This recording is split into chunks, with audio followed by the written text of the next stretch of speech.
It wasn't a red carpet. It wasn't a reunion special. It was a federal courtroom.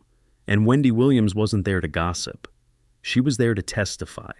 For over 2 decades, they called her messy, dramatic, unstable. But today, she flipped the script. And under oath, in front of a silent jury, she named names. Diddy, Jay-Z, Oprah. Not in passing. Not as rumors, but as players in what she called a machine. A system built on silence, power, and control. And if you thought Wendy's old radio stories were outrageous, what she said in court makes them look tame. What she revealed about the tapes, the parties, the NDAs, it's the kind of thing that gets people erased in Hollywood. So why now? Why her? And why are the most powerful people in entertainment suddenly very, very quiet? You're watching Chatterfuse. Don't blink, because what's coming next will stun you. And if you're ready for the full story they tried to bury, hit like, drop your thoughts in the comments, and subscribe for more truth behind the headlines. She didn't storm in. She didn't flinch. Wendy Williams walked into that courtroom like a woman who'd been waiting, not to be heard, but to be believed. There were no purple chairs, no Hot Topics theme music. Just the kind of stillness you only hear when people realize the rumor mill might have been the only place telling the truth all along. Because Wendy wasn't there to start drama. She was there to finish it. She sat down, looked the jury in the eye, and without raising her voice, began unraveling decades of media cover-ups, executive interference, and something even more insidious: the deliberate erasure of anyone who tried to warn us. This wasn't a meltdown. It was a case file. She brought notes, emails, printouts, transcripts, a timeline of whispers the industry spent years pretending didn't exist. And just like that, the courtroom stopped treating her like a talk show host and started listening to her like a witness. But here's the part no one expected. The first name out of her mouth wasn't Diddy. She didn't start with the mogul in the spotlight. She started with the man standing next to him every step of the way. And just like that, the silence cracked. Because when Wendy said Jay-Z's name in that courtroom, you could feel it. The energy shifted. Not a gasp, not a stir, just a sharp, uncomfortable stillness, the kind that says, we weren't supposed to go there. But Wendy did. Because she wasn't just talking about what happened around Diddy. She was talking about what happened because of the people standing next to him, smiling for the cameras, holding the doors open, writing the checks.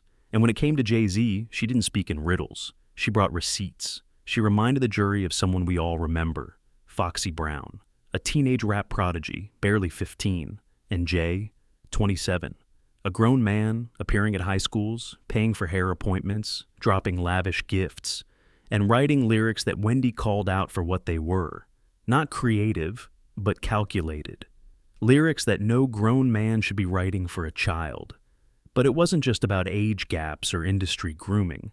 Wendy brought up something darker. Something that's haunted hip-hop whispers for years. A tape. One rumored to feature Jay-Z, Foxy, and, yes, Jamie Foxx. Not a studio session, not a collab. A private recording that vanished as fast as the story did. Because just as the rumors peaked, Foxy's home was burglarized. And according to Wendy, the tape? Gone. Erased like it never existed. Coincidence or cleanup? That's the question she left hanging in the air, not as speculation, but as testimony. She told the court she was fired from her top-rated radio show shortly after raising those same questions on air. Not because she lied, but because she dared to ask. And just when the room thought they'd heard the worst, Wendy pulled the pin on a word that's been floating through forums, whispers, and lawsuits. A word that's no longer just internet lore. She called them freakoffs. Not parties, not after parties. Operations. Events allegedly hosted by Diddy, where guests didn't just attend, they were processed. Phones taken at the door. NDAs signed in silence. Cameras planted. IV bags waiting in the back room. Not for medical emergencies, but to revive guests after nights most of them wouldn't even speak about again. She wasn't speculating. She named names. She referenced interviews she aired years ago, Superhead in particular, who went on record saying Diddy invited her to one of these gatherings. and asked for male involvement. Wendy didn't just let that interview play once. She aired it again and again because she knew something back then, something we're only now starting to hear in court. The drugs, the surveillance, the guests being told who to touch, what to wear, what room to enter, like players in a scene they never agreed to act out. She told the court she spoke personally to 3 individuals, all anonymous, all terrified, who described the exact same details the indictment now includes: IV bags, medical assistance on standby, blackout-level drug use, followed by total media silence. This wasn't luxury. This wasn't celebrity excess. This was organized depravity. And when she said it aloud, the courtroom didn't flinch, because it lined up with what others have finally started to admit, just not on the record. Until now. And just when you thought this was only about hip-hop, Wendy looked up, calm, unshaken, and named 2 people you're never supposed to name in a courtroom like this. Oprah Winfrey, Tyler Perry.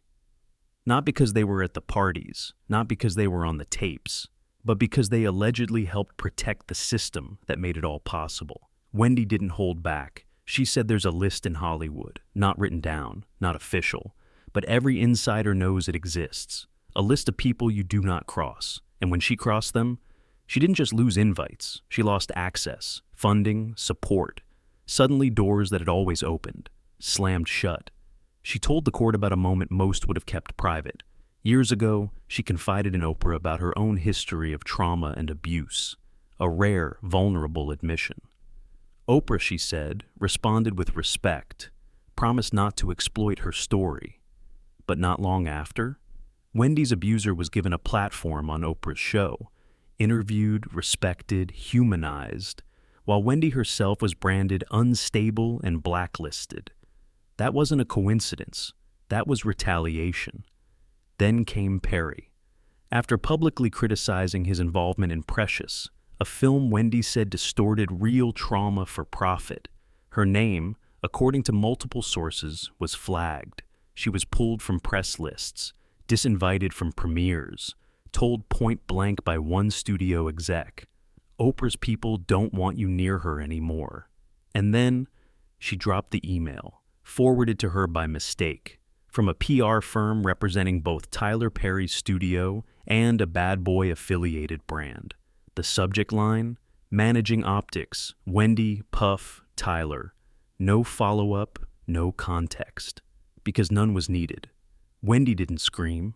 She didn't sob. She let the paper speak, and let the silence that followed say everything else. This wasn't just a few powerful men behaving badly. This was a machine, and Wendy had just shown the jury what oil kept it running. And then Wendy reached for the folder, a thick, weathered file packed with names, dates, and details the public was never supposed to see. Not rumors, not guesses, receipts. She laid them out with a calm precision, like someone who'd been waiting 2 decades for the day when truth would finally be admissible. At the top of the stack, a 2007 NDA. The name redacted. The language, cold and calculated. Subject agrees not to disclose any private gatherings, recordings, or interactions with Mr. Combs, his guests, or associates. Violation may result in financial penalties and public retaliation. Not legal action, not breach of contract. Public retaliation. And suddenly, everything she'd been saying for years, the blacklisting, the sponsors pulling out, the strange media disappearances, it wasn't paranoia. It was the policy. Next, she read an internal email from a luxury hotel chain, dated 2015, while Diddy and Cassie were still together. We've prepared the presidential suite with all requested amenities, including candle lighting, additional linens, and discretion measures. Mr. Combs' assistant will arrive for setup prior to guest entry. Not a room booking, a staging order. She told the court she received these files not through hacking, but from disillusioned insiders, industry veterans, people who had once helped cover things up and could no longer stomach the silence. Some were PR agents. Some were personal assistants, One was a hotel manager, and it didn't stop there. She presented documentation of payments, actual financial transactions made to media consultants, talent reps, even bloggers, all aimed at one thing: protect the image, distract the public, and punish anyone who asked the wrong questions. One message to a celebrity news outlet read, "Avoid recent rumors. Shift coverage to Mr. Combs' philanthropic efforts." And then, the photo, presented to the jury: Diddy, Tyler Perry, and a well-known crisis PR consultant, standing together at a 2019 gala, smiling for the cameras. Wendy didn't raise her voice. She didn't need to. Because in that moment, it wasn't just her story on trial. It was the system that cleaned it up, packaged it, and sold it back to the public as celebrity culture. Wendy paused, and when she spoke again, her voice changed. It wasn't sharp. It wasn't cold. It was haunted. Because long before this trial, long before lawsuits and sealed settlements, she had already said Cassie's name out loud, on air, when no one else would. Back then, people saw a glamorous couple, music videos, matching outfits, paparazzi perfection. But Wendy saw something else: a teenage girl barely 19, and a man twice her age with private jets, full-time security, and an industry behind him. She told her audience, that's not love, that's leverage. And when she said it, sponsors pulled out. Show segments were flagged. Media partners called her toxic because she noticed what the rest of us didn't want to see. She remembered an old interview, Cassie sitting quietly, flinching slightly when Diddy raised his voice off camera. Everyone else blamed nerves. Wendy saw trauma. And now, years later, in this courtroom, her timeline aligned exactly with Cassie's legal claims. She told the jury about whispers, that Diddy allegedly tracked Cassie's phones, sent hotel staff to open her doors, and appeared unannounced wherever she went. And when Wendy said those things on air, she didn't get applause. She got erased. Advertisers vanished. BET disinvited her. The same networks that once begged for exclusives now refused to clear her press passes. She wasn't exaggerating. She was early. And when Cassie finally broke free, when she filed, when she spoke, Wendy didn't say, "I told you so." She said, "At what cost?" Because what Cassie lived through wasn't just isolation. It was ownership. She didn't need a boyfriend, Wendy said to the jury. She needed a bodyguard. And now, she's being heard. But only after losing years of freedom, of safety, of herself. And Wendy? She lost nearly everything trying to warn us it was happening in real time. If the system couldn't stop her from talking, it tried to make sure no one heard her. Because Wendy wasn't just targeted, she was erased. She told the court it started slow. A phone call here, an ad pull there. Then came the warning. Quiet, casual, but unmistakable. Stop talking about Puff, or else. And just like that, her afternoon slot was gone. They didn't even bother pretending it was about ratings. One week she was the most listened to woman in radio. The next, replaced. She testified that Diddy made phone calls, strategic ones, to label heads, radio networks, press outlets, telling them in plain terms, distance yourself from Wendy. And they did. BT events, gone.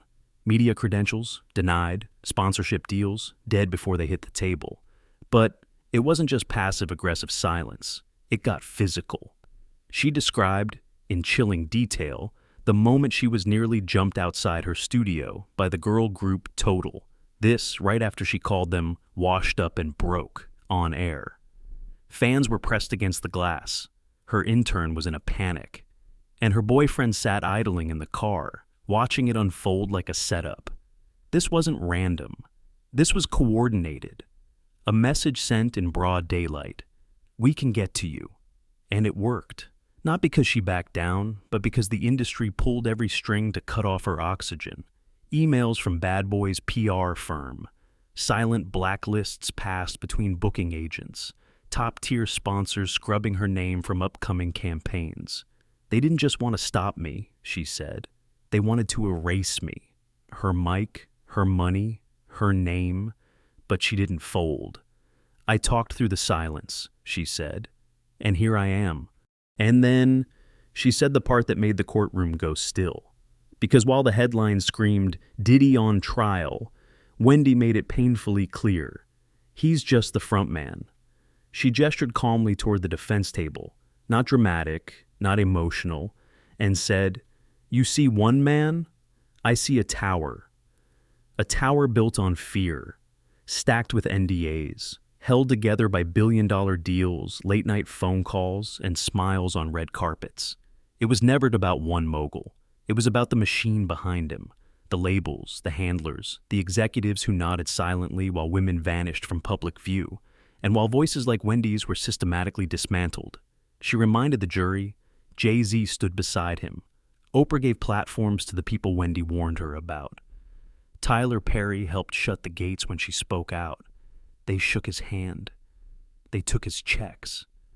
And they made sure anyone asking the wrong questions got pushed out the back door. She didn't cry. She didn't beg for sympathy. She closed like she had lived, raw, unfiltered, and unafraid. They called me bitter. They called me crazy. But I was right. And I'd rather be right in hell than be silent in heaven. She turned toward the gallery, her last words not whispered, but delivered like the punchline to a truth nobody wanted to laugh at. This trial isn't the end. It's the beginning. The names are being spoken. The tower's starting to crack. And soon, it's coming down. If you watched Wendy for years and thought it was just gossip, now you know better. And if you thought these names were too powerful to be questioned, now you know they're not too powerful to be exposed. You've been watching Chatterfuse, where we don't just follow the headlines, we follow the truth. Like, comment, and subscribe, because this tower isn't done shaking, and we'll be here when the next brick falls.